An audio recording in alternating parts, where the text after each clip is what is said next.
As velhas angústias humanas recebem todos os dias uma roupagem contemporânea. Isso é inegável. O homem é fruto do seu tempo. Hoje existem palavras novas que definem sua realidade, assim como remédios novos que prometem atenuar sua dor. Mas quem se debate nos sintomas e nas dores delegam aos terapeutas o encontro, dentro de uma persona desajustada, da pretensiosa cura de seu sofrimento.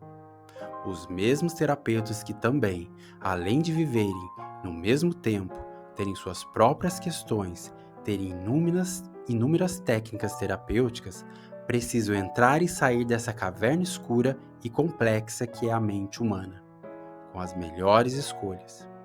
O que podem os psiquiatras, a psicanálise, a espiritualidade, as psicoterapias com suas palavras e pílulas? Engraçado, em todos os tempos estamos em busca de minimizar as dores humanas. Mas o que sempre nos escapa? Ora, se há evolução, por que não sentimos menos dores e dissabores em viver? Qual a resposta para aquilo que nos perturba? Olá, eu sou Cássio Augusto, eu sou terapeuta e hoje nós vamos falar sobre o budismo. O budismo, gente, é uma das filosofias de vida ou espiritualidade, uma das mais que promove, que tem ligação com as terapias e com a ciência. Ela, por exemplo, nos promoveu a meditação, nos ensinou a meditação. E a meditação já por meio de estudo científico já foi comprovado que ela estimula as ligações dos neurônios do córtex pré-frontal, que é o córtex responsável pelos processos que envolvem a dopamina. Então, se você quer ter vontade na vida, quer ter desejo na vida, ter o tesão de viver, é essa área que você tem que estimular. E a meditação ajuda.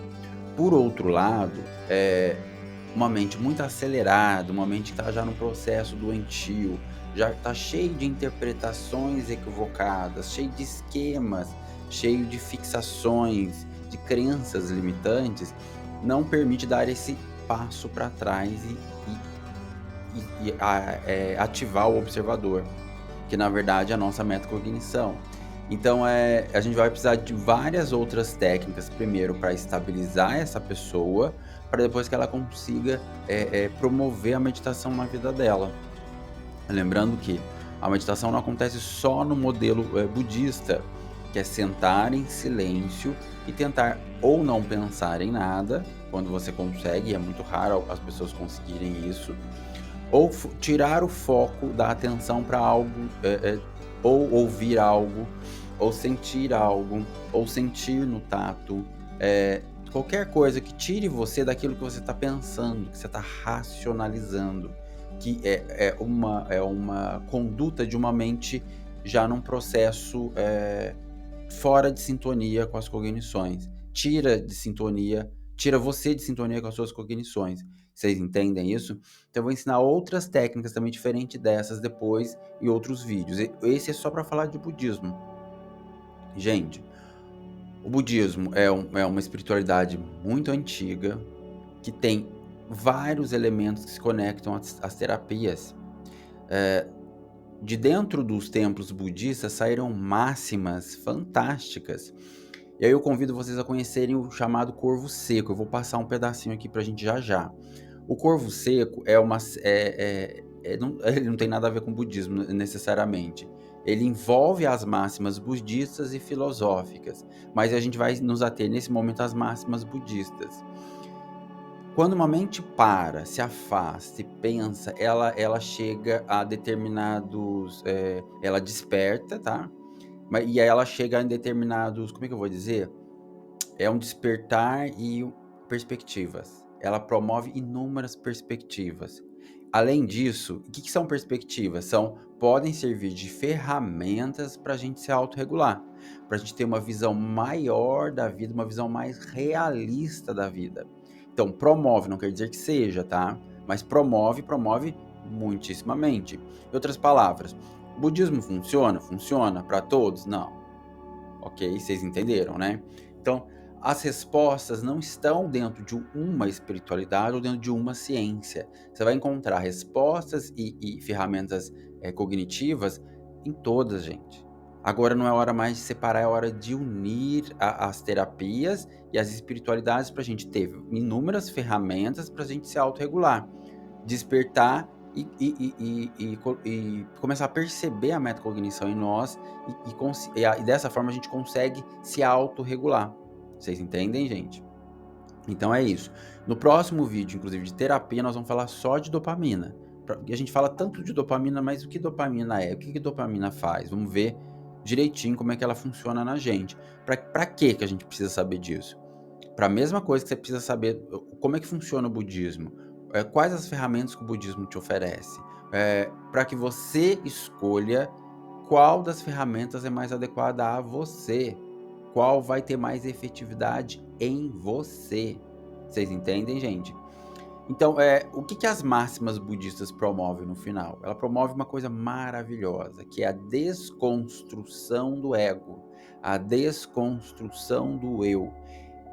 Nos finais dos processos meditativos, muitos, inúmeros budistas, você sai entendendo que quem é o nosso carrasco, o nosso que promove o nosso sofrimento, quem judia de nós, o culpado que você tanto quer encontrar, às vezes ele está dentro de nós.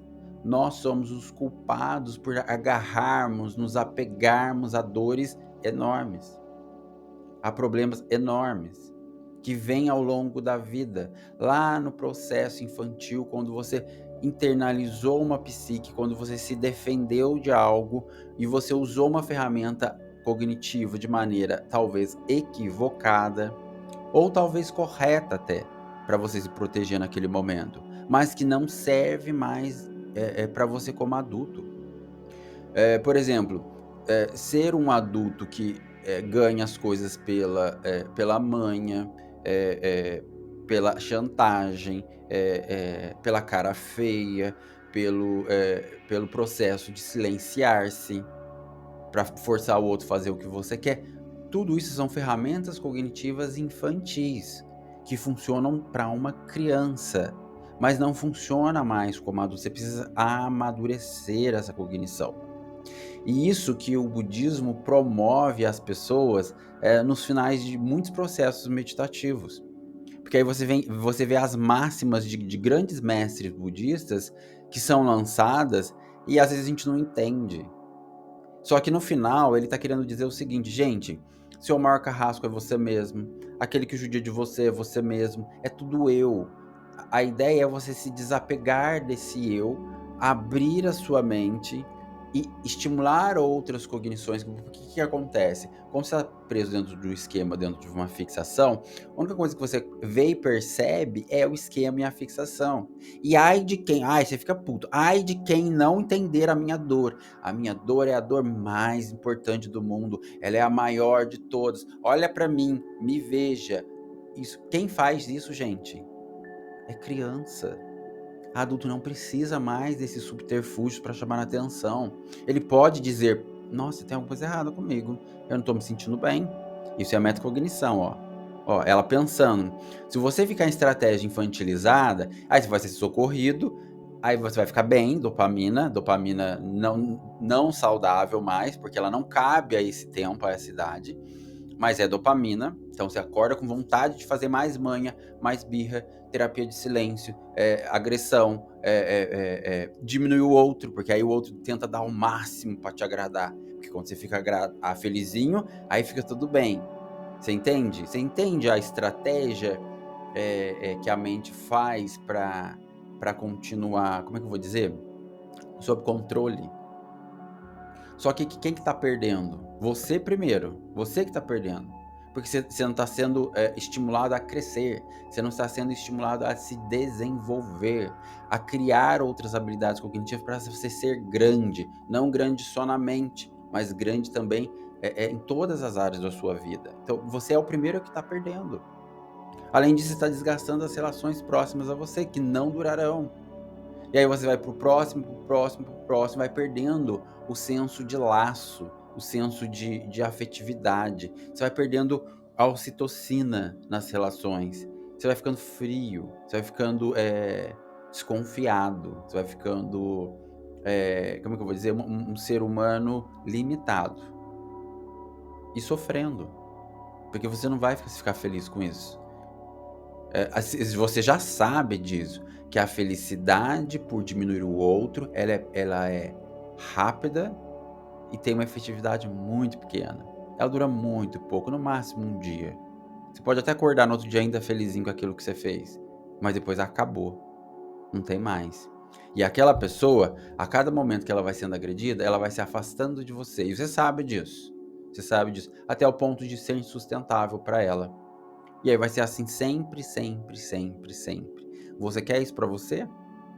Eu promoveria uma mudança de pensar. Ligue outras chaves dentro da sua mente. E aí o budismo vai ser uma das espiritualidades mais, como é que eu vou dizer, eficientes nesse sentido.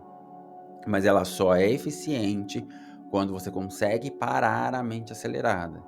Quando você consegue abrir essas cognições, estar aberto ao novo, à criatividade, em experimentar. Não experimentar para dizer, experimentei, já fiz, já isso, não quero. Não, experimentar de verdade, tentar sentir outras coisas, tentar buscar outras coisas. E aí o budismo é uma das ferramentas mais interessantes para que a gente possa despertar o observador, que é a metacognição em nós, e crescermos, e amadurecermos, ok? Então, eu costumo dizer o seguinte, se, se os templos budistas, se eles agregassem as universidades, fosse um templo budista e uma universidade ao mesmo tempo, nossa, em termos de ganho, a gente ia ser maravilhoso. Porque o budismo, ele canaliza toda a energia da meditação dele em olhar a alma humana, que é uma grande coisa, não tô desfazendo isso, muito pelo contrário. Deveriam existir templos budistas desse formato e outros templos budistas no formato de ligação com a ciência. Nossa, gente, vocês conseguem imaginar o quanto ganharíamos? Pense em médicos desacelerados que conseguem acessar várias habilidades cognitivas, conseguem fazer conexões, se afastar e ver. Então, ele vai ter um profundo conhecimento dentro das habilidades do homem ligadas a socorrer o outro, em química, fisiologia, enfim, tudo que envolve a saúde humana, ele estaria, só que ele não teria a mente acelerada. Ele não teria o foco de olhar só um ponto. Ele olharia só o ponto, mas ele também conseguiria ver o amplo, o maior. Ver de longe ele conseguiria. Que médicos seriam esses, gente? Vocês pensam que médicos seriam esses? Eu consigo pensar.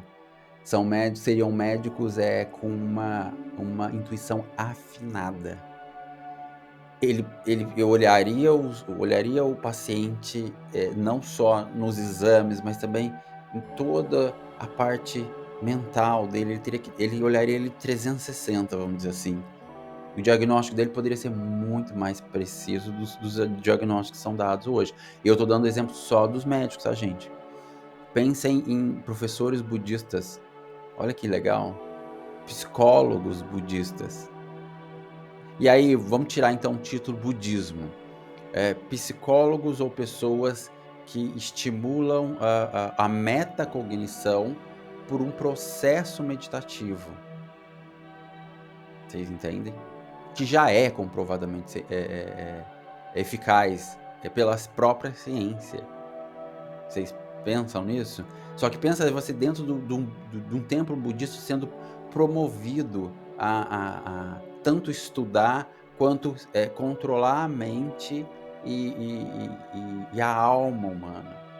Isso seria muito grande.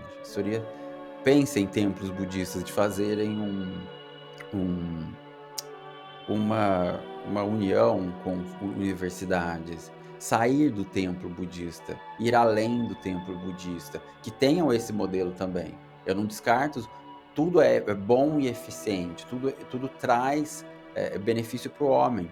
Mas pensem, quem sabe? Bom, eu vou continuar com o budismo, porque o budismo tem muita coisa boa para falar. Então eu vou colocar uma parte do Corvo Seco e depois eu comento, e aí a gente continua nos próximos vídeos falando mais sobre o budismo, tá bom, gente? Beijo e fique com Deus. Se iluminem. Aprenda a silenciar a sua mente. Buda.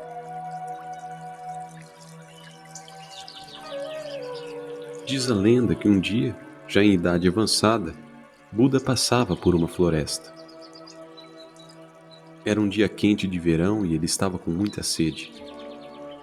Então disse a Ananda, seu discípulo: "Você precisa voltar. Passamos por um pequeno riacho 5 ou 6 quilômetros atrás. Vá, leve a minha vasilha de esmolas e me traga um pouco de água. Estou com sede e cansado." Ananda retornou, mas ao chegar ao local, percebeu que alguns carros de bois haviam atravessado o riacho, revolvendo o leito de folhas secas e deixando a água enlameada. Já não era mais possível beber daquela água, pois ela estava muito suja. Ele voltou com as mãos vazias, dizendo: "Você precisa esperar um pouco. Vou seguir adiante, pois ouvi falar de um grande rio que está a apenas 2 ou 3 quilômetros daqui. Eu trarei água de lá." Mas Buda insistiu, dizendo: "Volte e traga a água do primeiro riacho. E não volte se a água ainda estiver suja. Se estiver suja, simplesmente sente-se à margem e permaneça em silêncio. Não faça nada. Não entre no riacho. Apenas sente à margem, em silêncio. E observe. Cedo ou tarde a água estará limpa novamente. Você poderá encher a vasilha e voltar." Ananda não conseguia entender a insistência, mas se o mestre estava ordenando, ele obedeceria. Assim, ele seguiu, mesmo sabendo do absurdo que seria caminhar 5 ou 6 quilômetros, sabendo que a água não era boa para ser bebida. Ananda retornou ao local. Buda estava certo. A água estava quase limpa. As folhas tinham sido levadas, a sujeira tinha assentado. Assim, ele sentou à margem e apenas observou o rio fluir. Lentamente, ele se tornou transparente como um cristal. Ananda retornou dançando. Ananda entregou a água a Buda e o agradeceu tocando seus pés. Então Buda disse: "O que você está fazendo? Sou eu quem deveria lhe agradecer por me trazer essa água." E Ananda respondeu: "Agora eu entendo. No início eu estava com raiva. Eu não demonstrei, mas estava com raiva porque achava que era absurdo voltar. Agora entendi a mensagem. Sentado à margem do rio, me dei conta de que a mesma coisa acontece com minha mente. Se eu mergulhar no rio, eu o sujarei novamente. Se eu mergulhar na mente, apenas criarei mais barulho. Mas problemas serão desenterrados e irão começar a aparecer. Aprendi a técnica simplesmente ao sentar à margem. Sentado à margem de minha mente, observei toda a sua sujeira, seus problemas, suas folhas podres, mágoas, feridas, memórias e desejos. Apenas me sentei despreocupado à margem de tudo e aguardei o momento certo onde tudo ficaria limpo novamente. Isto aconteceu por si só, pois no momento em que me sentei à margem da mente, não transmiti mais nenhum movimento para ela. Essa é a verdadeira meditação. A meditação é a arte da transcendência.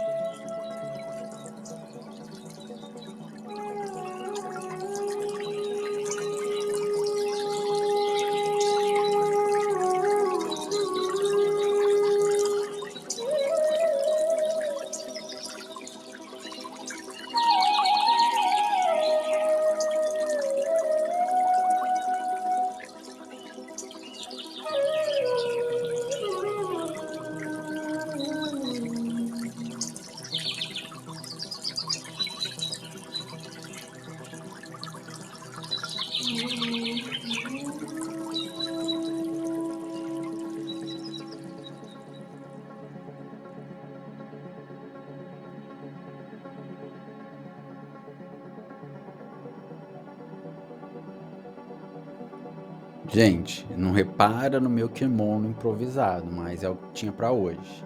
Pra gente entrar no clima. Pensei em raspar o cabelo, mas falei, ai, não, acho que é demais. Quem sabe, na próxima, eu faço a surpresa. Bom,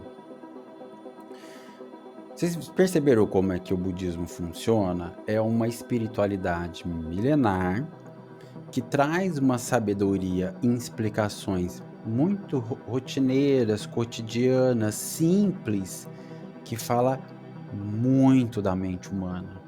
Não se falava em metacognição naquela época, mas o que o Buda estimula ele a fazer quando ele senta do lado do rio, espera o rio se acalmar, em outras palavras, quando ele liga o observador na mente dele, deixa toda aquela bagunça cognitiva silenciar, e não pense no silêncio absoluto, tá?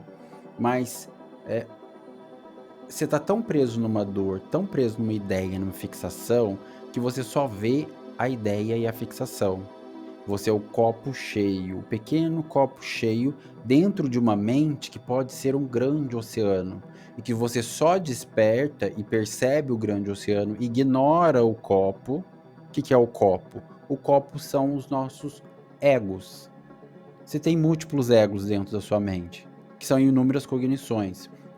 Então, para cada uma delas, esse conjunto de pequenos copos forma um ego, forma um eu. E é esse eu que a meditação e o budismo irá promover. Da forma como ele fala, sente-se ao lado de sua mente, silencie, aguarde que essa bagunça cognitiva pare de falar na sua mente e observe a sua mente.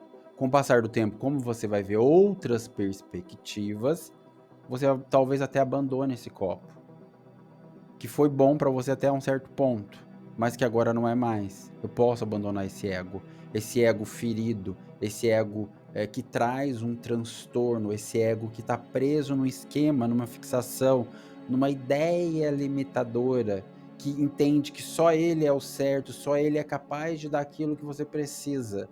E é um engano, é um possível engano. Então, o budismo de maneira muito singela, muito simples, muito gostosa, até a musiquinha é gostosa, né, gente? As musiquinhas, o ritmo lento que a gente não está acostumado. E aí você para e senta e começa a se observar. Meditar, gente, o final da meditação é entender todo esse processo que eu estou explicando para vocês. Esse e mais alguns outros que a gente vai conversando depois. Mas sempre envolvendo o ego. Sempre envolvendo o que a gente chama de eu. Esse sou eu. Esse eu que precisa ser confrontado por você mesmo. Mas confronto parece embate. Não, que precisa ser observado por você mesmo. É o observador mesmo. Aquele observador sereno, calmo, tranquilo, que vê a sua mente como uma coisa muito maior, que percebe sua mente, a real mente sua, como silenciosa. Não é essa bagunça cognitiva, essa gritaria, essa confusão que está a sua mente neste momento. Vocês entendem, gente? É uma proposta para se atingir a metacognição muito interessante, que funciona, tá? Comprovadamente, cientificamente, como eu havia dito. Ok? Então eu convido vocês a entrarem nesse universo budista. Quem gostar, quem se interessar, vá, você não vai se arrepender. Vai trazer coisas boas para você, sim. Agora eu vou passar um segundo videozinho desse grande vídeo que é o Corvo Seco. Vou passar um segundo vídeo do Corvo Seco que vai falar mais sobre o ego. São reflexões, são perspectivas interessantes do ego, que a gente pode tanto conseguir dentro de uma boa terapia, dentro de uma outra espiritualidade, como também da espiritualidade budista. Eu estou te apresentando, escolha. Você tem esse poder de escolher. Agora, o que você não tem poder de fazer, ignorar. Você pode ignorar, continuar sendo um copo, um pequeno copo cheio ou alguns copos cheios, mas a vida vai te cobrar um preço. E o preço não é só ser infeliz, porque você consegue ser feliz sendo pequenos copos cheios, mas você não consegue ser pleno. Isso eu te garanto. Pleno você não vai ser. Você será um ser humano limitado. Por que não abrir essa porta e poder ser mais? Fica o convite. Venha, experimente. Mal não vai fazer. Tá bom? Beijo.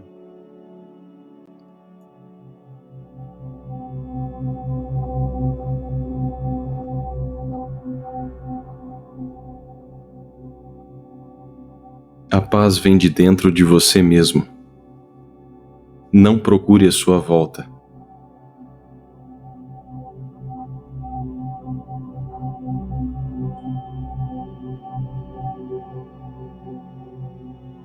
Acabar com o sofrimento, não apenas aliviando seus sintomas, mas também erradicando sua raiz, é precisamente o objetivo do ensinamento do Buda.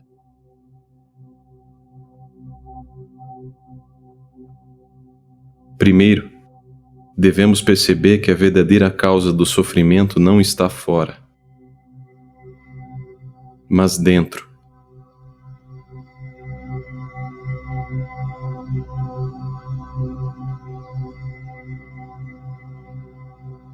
É por isso que a verdadeira prática espiritual consiste em trabalhar a própria mente. A mente é muito poderosa. Pode criar felicidade ou sofrimento, céu ou inferno.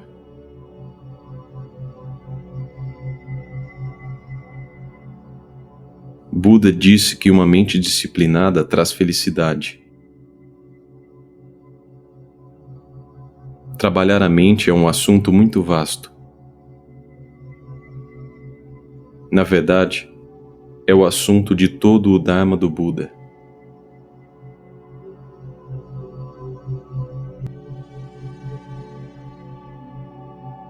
Em essência, a principal razão pela qual a mente gera suas paixões irracionais e emoções intensas é o forte apego a um eu, que resulta em um mim e em um meu. Por causa desse apego, sofremos quando não obtemos tudo o que queremos. E sofremos ao vivenciar o que não queremos.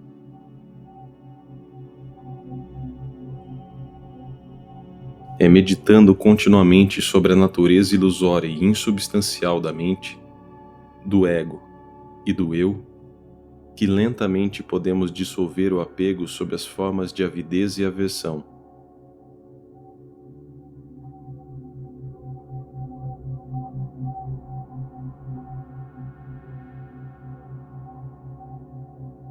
Então, permaneçam aqui, seus sortudos.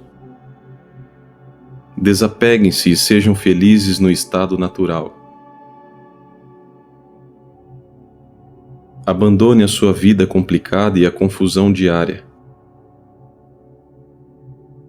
E inquietude. Observe a natureza da mente.